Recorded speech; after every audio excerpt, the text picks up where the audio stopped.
জামাতের কর্মী বা জামাতের কি এগুলি কিন্তু সেখানে বলা না। কাঠগড়ায় পাশাপাশি দাঁড়িয়েছিলেন আওয়ামী লীগ নেতা আনিসুল হক ও সালমান এফ রহমান। তারা দুজনই ধানমন্ডি থানায় দায়ের করা রিয়াজ হত্যা মামলার আসামি। এই মামলার শুনানিতে পিপির বক্তব্য শেষ হওয়ার পর বিচারক জানতে চান আসামি আনিসুল হক এবং সালমান এফ রহমানের পক্ষে কেউ বক্তব্য রাখবেন কিনা। এ সময় সোহানুর রহমান নামের এক আসামির আইনজীবী আদালতে কথা বলতে শুরু করেন। তিনি আদালতকে বলেন, মাননীয় আদালত, সোহানুর রহমানকে রিয়াজ হত্যা মামলায় রিমান্ড চাওয়া হয়েছে। আমরা এর বিরোধিতা করছি, কারণ সোহানুর রহমান আওয়ামী লীগ কিংবা এর অঙ্গ সংগঠনের কোনো নেতা নন। তিনি আমাদের জামাত ইসলামের নেতা। সোহানুর রহমানের আইনজীবীর কাছ থেকে এ কথা শোনার পর কাঠগড়ায় দাঁড়িয়ে থাকা আনিসুল হক, সালমান এফ রহমান, হাসানুল হক ইনু, রাশেদ খান মেনন ও জুনায়েদ আহমেদ পলক সহ আদালতে উপস্থিত বিচার প্রার্থীরাও অবাক হন। এ পর্যায়ে সোহানুর রহমানের আইনজীবী আদালতকে বলেন, মাননীয় আদালত, আমার মক্কেল সোহানুর রহমান কেবল জামাতের নেতা নন, তিনি বৈষম্য বিরোধী ছাত্র জনতার আন্দোলনে সরাসরি অংশ নিয়েছিলেন, দিনের পর দিন আন্দোলন করেছেন। আর তিনি যে জামাতের নেতা সেটার সপক্ষে কাগজপত্র আদালতকে জমা দেওয়া হয়েছে। তাকে হয়রানি করার জন্য গত 13 মার্চ গ্রেপ্তার করেছে পুলিশ। সোহানুর রহমানের আইনজীবী আরও বলেন, মাননীয় আদালত, সোহানুর রহমানের রিমান্ড শুনানি স্থগিত রাখা হোক। তিনি কোনো দলের সমর্থন কিংবা তার সম্পর্কে তদন্ত প্রতিবেদন আদালতে আসার পর রিমান্ড শুনানি অনুষ্ঠিত হোক।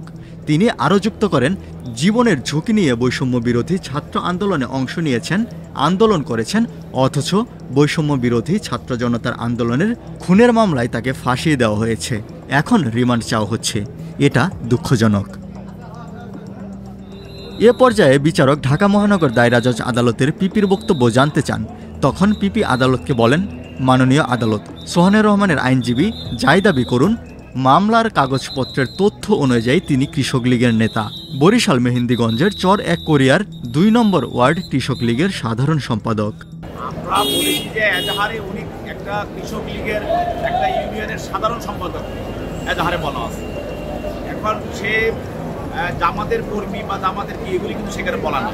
এখন পুলিশ তদন্ত করছে, তদন্তে যদি দেখা যাবে যে সে সত্যিকে পাবে কে, সে কি আবার নতুন করে কৃষক লীগ থেকে আবার জামাতে আসছে নাকি সে আগে জামাতের কর্মী ছিল, সেটা তদন্তে চলে আসবে। সোহানুর রহমান সোহান সে একটা হত্যা মামলায়, যে মামলাটা তারপরে 5/9/24 এই মামলা সে এজাহার নামে আসামি এবং সেখানে তাকে বলা হয়েছে যে সে সাধারণ সম্পাদক 2 নং ওয়ার্ড কৃষক লীগ চর প্রক্রিয়া ইউনিয়ন একটা কৃষক লীগের সে সহসভাপতি, কিন্তু দেখেন সাধারণ সম্পাদক। কিন্তু একজন আইনজীবী বললেন যে তাই একটা রাজনৈতিক দিলেন যে সে কৃষক লীগের না, সে অন্য একটি রাজনৈতিক দলের সঙ্গে জড়িত। তো সেই হিসাবে এই ব্যাপারে একটা লোকাল তদন্ত হচ্ছে, কর্মকর্তা নির্দেশে লোকালি একটা তদন্ত হচ্ছে সে সত্যিকার ভাবে যে কৃষক লীগ না সে অন্য কোনো রাজনৈতিক দলের সম্পৃক্ত। ওইটা আদেশটার জন্য আছে, ওই ব্যাপারে বিজ্ঞ আদালত ওই বিষয়ে পরে আদেশ দিল। আদালত সব পক্ষের বক্তব্য শোনার পর আনিসুল ও সালমানের 2 দিন করে রিমান্ড মঞ্জুর করেন। অন্যদিকে সোহানুর রহমানের রিমান্ড আবেদনের বিষয়টি স্থানীয় পুলিশের তদন্ত প্রতিবেদন আসার পর নিষ্পত্তি করবেন আদালত।